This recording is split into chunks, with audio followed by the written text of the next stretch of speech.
The gentle demeanor of my former husband and the once amicable relationship with my in-laws have undergone a profound shift. Rather than simply attributing it to change, it seems more fitting to acknowledge that their true colors have surfaced. It all unraveled when news of my unexpected inheritance reached them. While I had always understood the potential impact of wealth on behavior, experiencing its effects firsthand was emotionally draining. As if that weren't enough, a cascade of events unfolded, ultimately leading to our divorce. Now, I find myself completely estranged from my former in-laws, though whispers suggest that turmoil still reigns in our household. The passing of my aunt, my mother's sister, a few years ago, added another layer of complexity to my life. From a tender age, she toiled diligently, not only working hard but also investing wisely. Initially, the extent of her wealth didn't concern me much, so I scarcely paid attention when I first heard about it. However, my mother once remarked that my sister seemed to possess considerable assets. Despite this, my aunt remained remarkably frugal, managing her finances with prudence. She exercised restraint, opting to save where possible and allocate her resources judiciously. Her approach to life was reflected in her choices. She preferred preparing her own meals, sourcing ingredients from ordinary supermarkets. Instead of indulging in numerous garments, she favored a select few high-quality pieces, wearing them for years on end. Her values always commanded my admiration and affection. In her era, conventional gender roles dictated that men would labor outside the home, while women tended to domestic duties. Yet, my aunt defied these norms. With earnings surpassing many men, she encountered disdain. Labeled as assertive or even audacious. Unmarried, without children, she charted her own path, unfazed by societal judgment. Considered an anomaly, she remained unperturbed. In fact, she exuded an aura of indifference, adopting an attitude of let them talk, her confidence unshaken. While visiting her one day, as we lounged on the sofa sipping tea, she dropped a bombshell. "If I were to pass away," she began, catching me off guard, "I'd like you to inherit my estate." Startled by her sudden declaration, I inquired about her meaning. With a calm demeanor, she explained, "I'm unmarried, childless. Who else but those who have scorned and underestimated me should inherit my assets? I refuse to let them lay claim to my hard-earned money. I've yet to finalize the paperwork, but I intend to specify you as the sole heir." Her smile belied the seriousness of her words. Upon hearing her wish, I simply nodded, acknowledging that if my aunt desired it, she had every right to arrange her affairs as she saw fit. After all, she was only in her 40s when she broached the subject. The actual day of inheritance seemed distant, perhaps 3 or 4 decades away, a concept difficult to grasp, especially for a high school student like myself who knew little about estates and inheritance. Frankly, I dismissed her words as jest. As years passed, I embarked on marriage and motherhood, consumed by the responsibilities of raising a family and pursuing a career. It was during this busy period that I received word from my mother about my aunt's declining health, coinciding with my younger child's entry into society. Alarmed, I rushed to the hospital where she was reportedly admitted. Upon arrival, I found my aunt looking as spirited as ever. "Who told that child I wasn't feeling well?" she exclaimed, her trademark smile lighting up her face. "That's quite an exaggeration. It's just a routine checkup, nothing to worry about." As you can see, I'm bursting with energy. Her reassuring words eased my anxiety, and I left the hospital reassured that all was well. However, the truth was far grimmer. Her health was rapidly declining, and her brave facade was just that, a facade. The frequent hospital stays were a clear indication of her deteriorating condition. Each visit revealed a stark transformation: hollowed cheeks, thinning arms and neck, and a noticeable frailty. Yet she never wavered in her cheerful demeanor, a testament to her inner strength. The familiar smile she greeted me with remained unchanged from my childhood days. Despite my hopes for her recovery, she eventually succumbed to her illness. At her funeral, attended only by immediate family, regret washed over me. I wish I had visited more frequently or rearranged schedules to create lasting memories together. But such reflections were futile. Regret only surfaced in the aftermath, too late for amends. Even my children, whom she adored, shared in this remorse, lamenting missed opportunities to converse with her. In the midst of grieving, a peculiar brown envelope arrived at my doorstep one day, embossed with a law firm's name. Its contents puzzled me. I couldn't recall any legal matters involving me. Tentatively, I opened the envelope, revealing a list of documents pertaining to my aunt's estate. It was then that I realized her earlier words were not mere jest. I knew I needed to delve deeper into the details, confirming their authenticity. I reached out to the lawyer's office and requested to speak with him. As it turned out, my aunt and the lawyer shared a long-standing friendship, maintaining communication over the years. Following her passing, they sought my input regarding her estate and inheritance. Upon reviewing the total amount presented by the lawyer, I was utterly astounded. Initially expecting a modest sum, perhaps a few million, the reality surpassed my wildest expectations, over 200 million. Confounded by this revelation, I sought counsel from my mother. After conversing with the lawyer, my mother's response came as a surprise. "Relax," she reassured me. "It appears you made your intentions clear as my sister's hair. She approached me about it shortly after your high school graduation, and I assured her that I supported your decision." Her optimistic tone left me taken aback yet comforted by her unwavering support. I found myself restless, grappling with the weight of such a substantial inheritance. My mother, however, offered a simple solution. "Since your aunt took the trouble to leave you the documents," she remarked casually, "why not accept them with gratitude?" Curious, I inquired if she didn't feel entitled to any part of the inheritance. She shared a cautionary tale from our family's past. "Inheritance often sparks familial strife," she explained. "Many years ago, one of my grandmother's brothers passed away without a will. The ensuing chaos, with siblings and their children embroiled in daily disputes over the estate, left scars. But your sister thoughtfully designated you as the inheritor in her documents, didn't she? It wouldn't be right for me to intervene.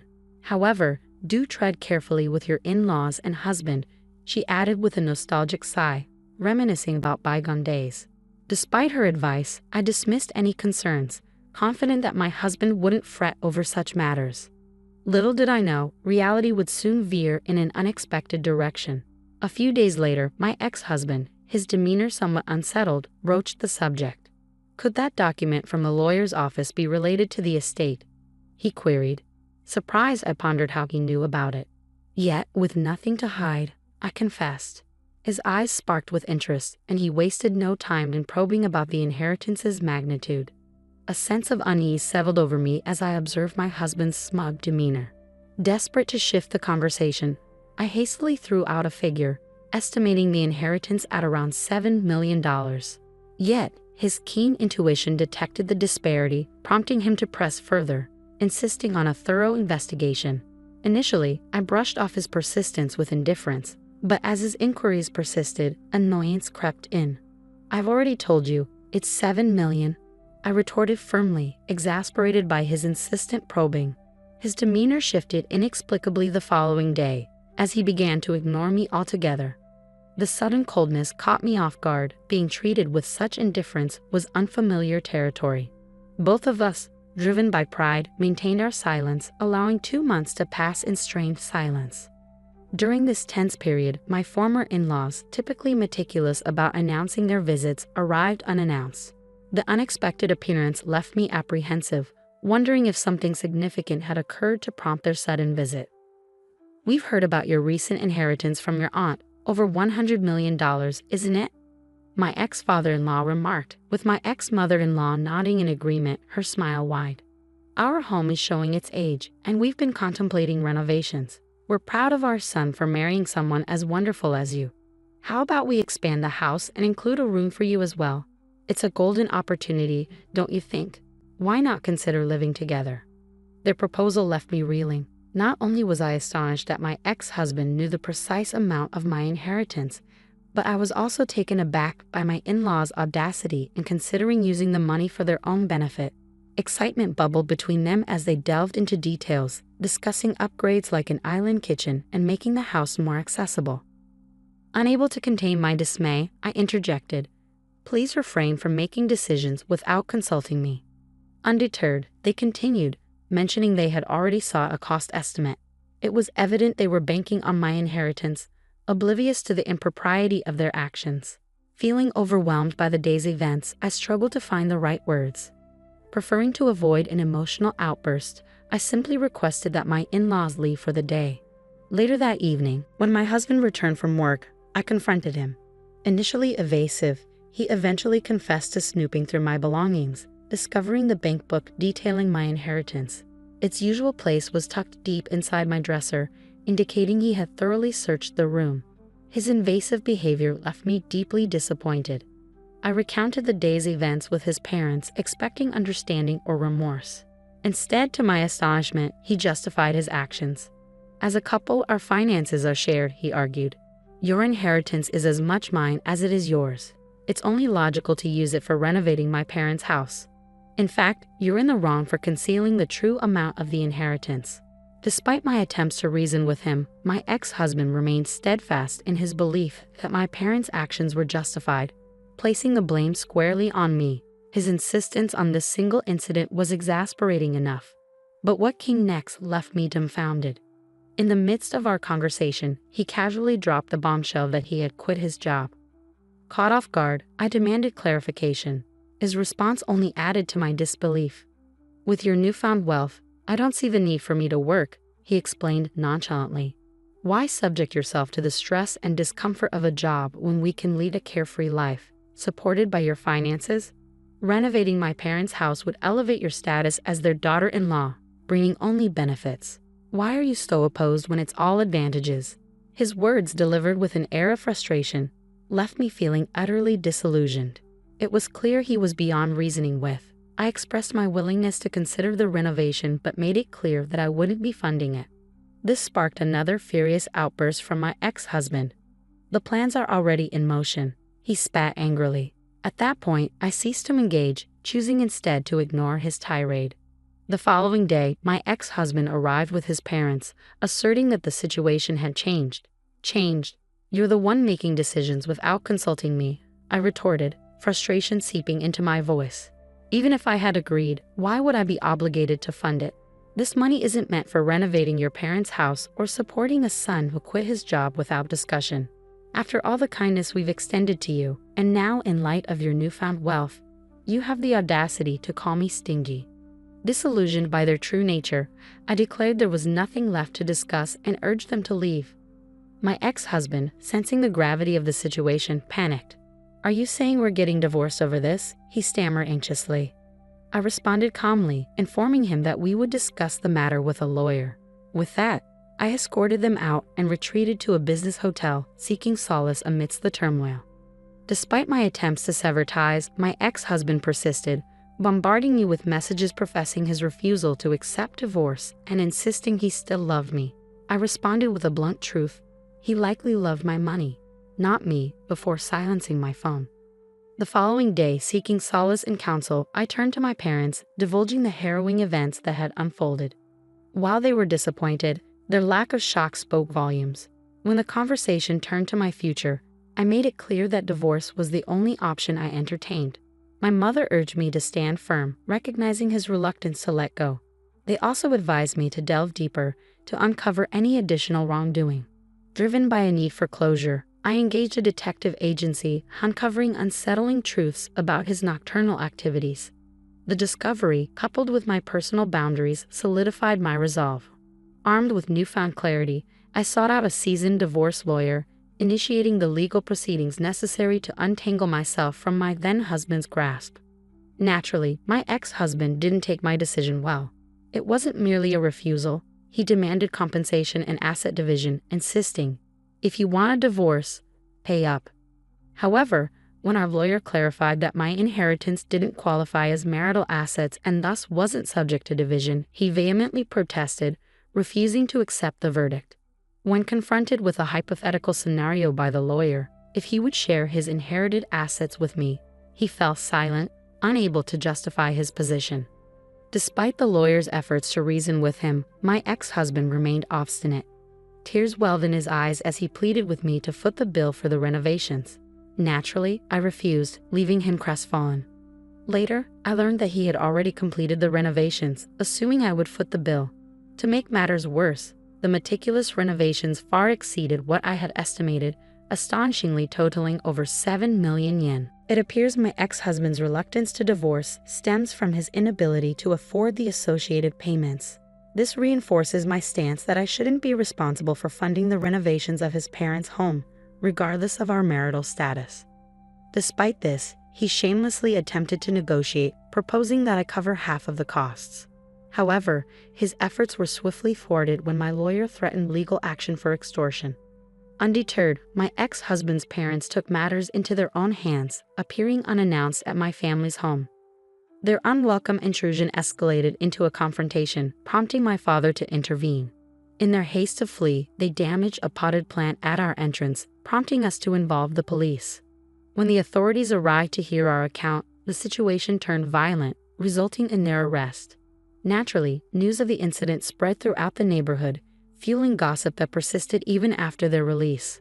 Following these tumultuous events, I shared the details candidly with some of our gossip-prone neighbors, ensuring the audacity of my ex-husband's family became common knowledge throughout the neighborhood. Despite our divorce, my ex-husband persisted in reaching out, professing his love and desire to reconcile.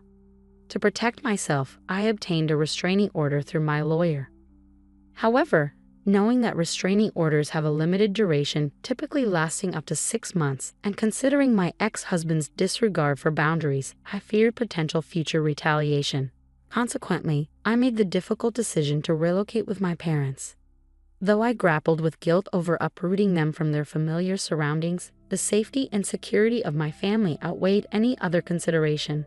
Given the circumstances and the potential dangers, moving was the only viable option.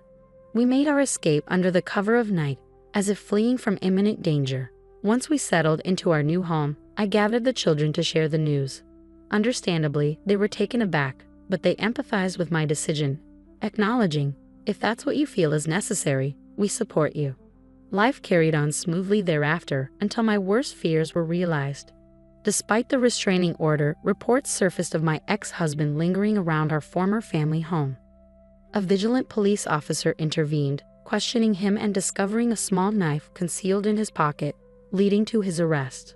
Upon learning of this alarming incident, the lawyer who had aided me in the divorce revealed that my ex-husband wished to speak with me. The mere thought sent shivers down my spine, prompting me to reflect on the potential danger I had narrowly escaped by relocating. It was a chilling reminder of the importance of taking proactive steps to ensure our safety, even when relying on legal protections. In the end, my ex-husband's release came sooner than expected, as fortunately, no one had been harmed. However, the thought of returning to the site of our former family home filled me with overwhelming fear. For a while, I lost touch with news of my ex's whereabouts. However, a friend residing near his family home kept me informed. According to them, following the completion of the renovation, heated arguments over financial matters erupted almost daily. The echoes of disputes such as "you took out the loan in your name, so you deal with it," or "this house belongs to our parents, so they should foot the bill," reverberated loudly enough to discern the exact dialogue. Moreover, despite the recent renovations, the unsettling sounds of objects being smashed were all too frequent. On occasion, the police were even summoned to intervene. Amidst the chaos, blame for the divorce was often cast my way or directed at others who had supposedly condoned it. Before the inheritance debacle, our relationship had been relatively amicable, and the bond between my ex-husband and his father had been strong. It's disheartening to witness how money has tainted these once cherished relationships. My mother's words about the transformative power of wealth now ring painfully true. In the midst of the chaos, I overhear my ex-mother-in-law's shrill voice admonishing my ex-husband to find a job already, met with his sharp retort of "shut up." It's evident he's still unemployed, and given his age, prospects for employment seem bleak. With my side of the story out in the open, our messy divorce has become the talk of the neighborhood. People steer clear of my ex's family, fearing they'll be pestered for money. Some even believe that approaching their house could bring bad luck, a notion that I find rather amusing.